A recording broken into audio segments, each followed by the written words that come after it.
Israël frappe le port de Hodeïda au Yémen, les États-Unis marquent une pause dans leur campagne militaire, la crise régionale s'intensifie. Actu Moyen-Orient. Le 5 mai 2025, Israël a mené une série de frappes aériennes contre le port stratégique de Hodeïda, au Yémen, en riposte à un tir de missile Houthi qui avait atteint la veille l'aéroport Ben Gourion, près de Tel Aviv.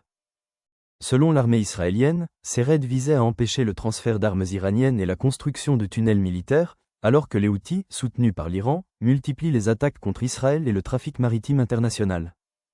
Les Houthis affirment que ces frappes ont été coordonnées avec les États-Unis, mais Washington dément toute participation directe, tout en reconnaissant avoir mené des frappes séparées sur Sanaa le même jour.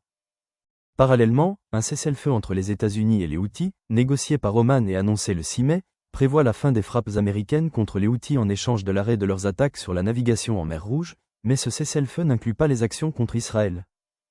Cette situation crée une nouvelle dynamique. Les États-Unis cherchent à se désengager du front yéménite pour favoriser la stabilité maritime et relancer les négociations nucléaires avec l'Iran, tandis qu'Israël poursuit ses opérations pour contrer la menace Houthi.